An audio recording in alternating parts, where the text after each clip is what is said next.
वो गिलाफ़े काबा का हुस्न, वो ज़मज़म का पानी, वो मदीने की गलियाँ, वो काबे की ठंडी हवाएँ, अल्लाह हम सबको नसीब करे।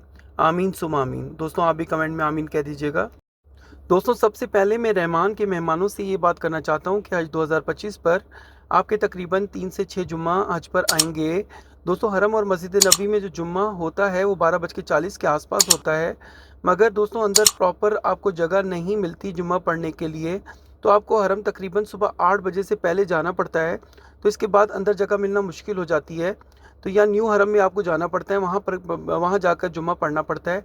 इसलिए मस्जिद में पहली सफ बैठने की आदत पाकिस्तान से ही अपनाएंगे तो आपके लिए आसानी होगी। तो आपको वहाँ पर जल्दी जाने की आदत होगी, चाहे आप नौकरी करते हैं या अपना कारोबार करते हैं। तो जब भी जुम्मा, आज जुम्मे का दिन गुजर गया, लेकिन अगला जो जुम्मा आएगा तो उसमें आप लोगों ने मेरे साथ वादा करना है कि आप लोगों ने जुम्मे को मुकर्रर टाइम से कम आधा पौना घंटा पहले मस्जिद पहुंच जाएं और मस्जिद की पहली 2-3 सफ़ों में दोस्तों आप लोग बैठकर रहमान जुम्मा के अदा मेहमान करें। बनने जा रहे हैं और मैं अपनी हर एपिसोड में इस बात पर बहुत ज़्यादा एम्फेसाइज़ करता हूं कि आप लोग तैयारी अभी से शुरू करें। तो इसी सिलसिले में मैं ये एक स्लाइड्स के थ्रू आपके लिए हज सीखने का एक मौका लेकर आया हूं, जो काफ़ी आसानी से आप लोग सीख सकते हैं। तो इसमें हम लोगों ने 3 स्लाइड्स को कल के एपिसोड में देखा था। आज हम स्लाइड नंबर 4 यानी कि आगे चलते हैं। जो हज का सफ़र है अभी से हम लोग उसकी तैयारी शुरू करते हैं। तो इस पे अगर हम देखें तो हमें क्या करना है, तो इसमें हमने जिस्मानी तौर पर और ज़हनी तौर पर अपने आप को अभी से हज के लिए तैयार करना है। दोस्तों दौरान हज जो हाजियों को कई कई किलोमीटर पैदल चलना पड़ता है, जिसके बाइस पैरों में तकलीफ़ हो जाती है और जिस्म के पट्टे अकड़ जाते हैं। तो दोस्तों उसकी जिसके नतीजे में बहुत से हाजी हरम शरीफ की बाजमात नमाज, तवाफ़ और रमी वगैरह जैसी अहम इबादत से महरूम हो जाते हैं। तो इसलिए लिहाजा आज़मीन हज को चाहिए कि रोज़ाना 2.5 से 4 किलोमीटर, 5 किलोमीटर चलने की अभी से आदत डालें। इसका आसान तरीका ये है कि शुरू में आप लोगों ने ये करना है कि 1 किलोमीटर यौमिया आपने मश्क करनी है, यानी कि आपने 1 किलोमीटर चलना है। उसके बाद 1 किलोमीटर एक एक हफ्ते के बाद तकरीबन 1 किलोमीटर आप उसमें ऐड ऑन करें और फिर 2 किलोमीटर पर इसको ले जाएं और फिर आहिस्ता आहिस्ता एक हफ्ते के गैप के साथ 4 और फिर 5 किलोमीटर डेली आपने वॉक करनी है। इसके लिए आपको चाहिए कि जो आरामदेह चप्पल आपने वहाँ पर पहननी है या जूता जो आपने वहाँ पर लेकर जाना है, उसकी कम से कम 2 जोड़ियाँ अभी से आप पहन कर वॉक करें। इब्तदाई दिनों में आपके पैरों में और तलवों में हल्का सा दर्द होगा, लेकिन इसको आपने बिल्कुल भी फील नहीं करना और इसी के साथ आपने मूवमेंट जारी रखनी है। फिर बाय द टाइम क्या होगा, आहिस्ता आहिस्ता आपका ये जो पाँव हैं, जो आपकी वॉक है, आपका जिस्म उससे यूज्ड टू हो जाएगा। लेकिन दोस्तों आप लोग ये याद रखिएगा कि अगर हज के सफ़र पर रवानगी से कबल आप 5 किलोमीटर चलने के आदी नहीं बनते या अपनी बॉडी को उसकी आदत नहीं डालते, तो आप अपने साथ और फ़ुक़ाए सफ़र जो आपके साथ जा रहे हैं उनके साथ आप जुल्म कर रहे होंगे।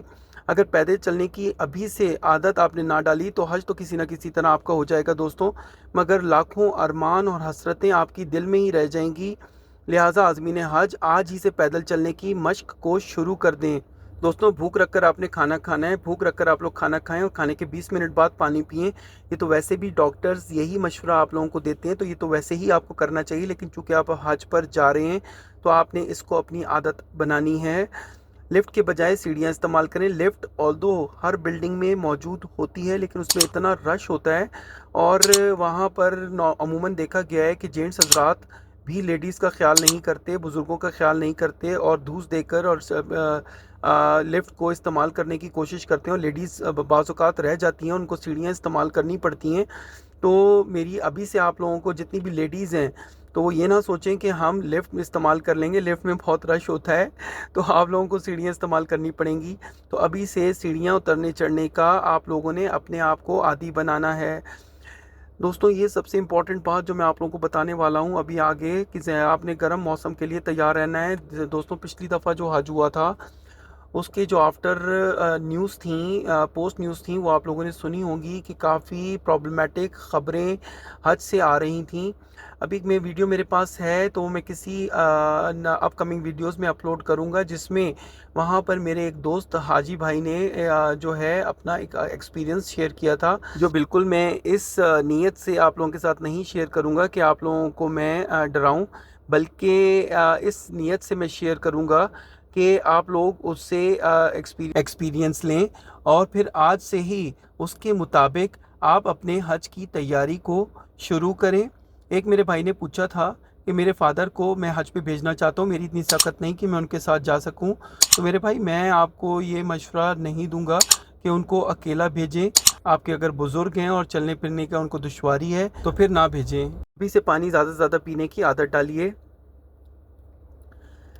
अगली स्लाइड पर चलते हैं जिसमें सफरी बैग के हवाले से इंफॉर्मेशन है, जिसमें 2 बैग्स आप लोग हर हाजी लेकर जाता है, जिसमें एक बड़ा बैग होता है।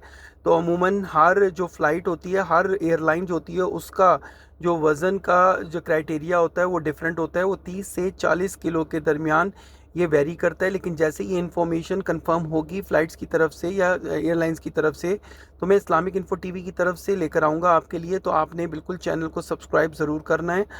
एक और जो बैग आप हैंड कैरी अपने साथ कैरी करेंगे तो वो 7 किलो तक हो सकता है। ये 7 किलो तक उसका वज़न होगा। ये तो सबके लिए कॉमन होता है और हर एयरलाइन 7 किलो का ही अलाउ करती है। लेकिन बड़ा बैग जो होता है, कुछ एयरलाइंस 40 किलो का अलाउ करती हैं, कुछ एयरलाइंस 30 किलो तक का अलाउ करती हैं। दोस्तों व्हील चेयर, बैसाखी, बच्चों का स्ट्रेचर, बच्चों के डायपर, इंसुलिन बैग, खवातीन के कंधों के बैग, ये इससे इस्तिस्ना होते हैं। ये आपके ये इन वेट्स में शामिल नहीं होते।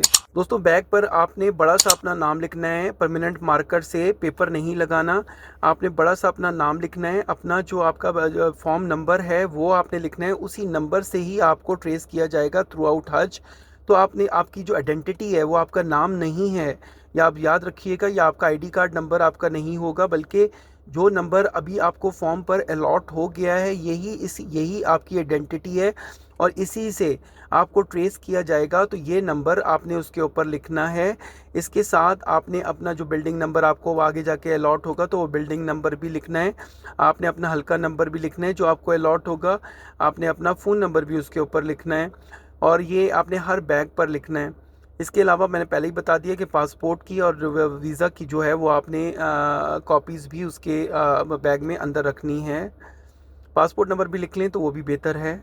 इसके अलावा बैग पर कोई प्रोमिनेंट सा कपड़ा आपने बांधना है। जैसे मेरे फैमिली गई थी तो उन्होंने पर्पल कलर का एक प्रोमिनेंट सा कपड़ा तमाम बैग्स पर बांधा था, ताकि जब आपका बैग आता है एयरलाइन से बाहर तो आप अपने बैग को दूर से ही पहचान सकें और अपना बैग कलेक्ट कर सकें, क्योंकि काफ़ी रश होता है और काफ़ी मुश्किल होती है। तो ये बहुत इंपॉर्टेंट बात है कि आपने अपने जहाँ से हैंडल होता है उसके ऊपर आपने कोई गहरे रंग का, शॉकिंग कलर का, आपने कोई तेज़ कलर का कपड़ा बांधना है ताकि दूर से आता हुआ आपको अपना बैग नज़र आए। दोस्तों जो प्रोहिबिटेड आइटम्स हैं, जो ममनुआ अशिया हैं, वो मैं आपको नेक्स्ट वीडियो में बताऊंगा। अभी वीडियो थोड़ी सी लंबी हो रही है, अभी हम आगे चलते हैं।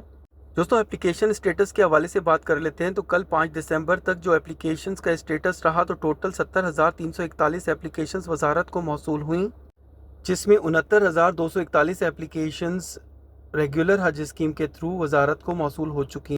एक मेरे भाई नवीद ख़ान ने मैसेज किया कि नॉर्मल पासपोर्ट 5 महीने हो गए अभी तक नहीं मिला, टोकन पर अप्लाई किया था, अब पासपोर्ट के लिए क्या करना चाहिए। तो मेरे भाई मैंने अपने व्हाट्सएप ग्रुप में, जिसका लिंक डिस्क्रिप्शन में मौजूद है, वहाँ पर मैंने अपलोड कर दिया है। तो वहाँ से आप लिंक को क्लिक करेंगे तो डायरेक्टली आप जंप कर जाएंगे जहाँ पर कंप्लेन लॉन्च करनी है।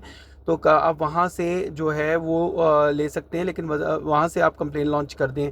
बाकी वजारत ने इस पर एक्शन ले लिया है और आहिस्ता आहिस्ता जितने भी हमारे हाजी साहिबान हैं जिन्होंने टोकन पर अप्लाई किया है तो उनको पासपोर्ट स्लोली एंड स्टेडली मिल जाएगा।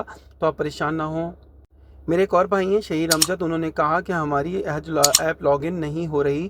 तो मेरे भाई इसके 2 तरीके हैं। एक, आप शनाख्ती आईडी कार्ड नंबर डालें या फिर आपका जो फॉर्म नंबर है वो डालें, तो उसके बाद आपका लॉगिन हो जाना चाहिए। तो हो जाएगा इंशाल्लाह, दोबारा ट्राई करें। एक मेरी बहन है फरिया सईद, वो कहती हैं कि हज वेबसाइट पे स्टेटस कैसे चेक होगा, कैसे पता चलेगा कि आपकी एप्लीकेशन अप्रूव्ड है। तो मेरी बहन, आप मेरे व्हाट्सएप चैनल पर जाकर वहाँ से लिंक दिया हुआ है, थोड़ा सा स्क्रॉल करना पड़ेगा, आपको ऊपर जाना पड़ेगा। तो आप वहाँ पर क्लिक करेंगी तो डायरेक्टली आप जंप कर जाएंगी, तो शनाख्ती कार्ड नंबर और या फिर अपना फॉर्म नंबर का स्टेटस आपको शो हो जाएगा। दोस्तों वीडियो लंबी हो रही है, आप लोगों के बहुत से सवालात आए हुए हैं जो मैंने इंडिविजुअली सबको आंसर कर दिए हैं, लेकिन उसमें से मैंने जो ये क्वेश्चंस पिक किए हैं ये ऐसे कॉमन क्वेश्चंस हैं कि बहुत से हाजी साहिबान को दरपेश हैं। तो बाकी भी मैं सवालात शामिल करना चाहता हूं, लेकिन वीडियो ऑलरेडी लंबी हो रही है तो इंशाल्लाह नेक्स्ट वीडियो में मैं शामिल करूंगा। आप लोग मेरे व्हाट्सएप चैनल को भी ज्वाइन करें। वीडियो अगर आपको ये पसंद आई है तो वीडियो को लाइक और शेयर करें और बेल आइकन भी ज़रूर प्रेस करें। शुक्रिया।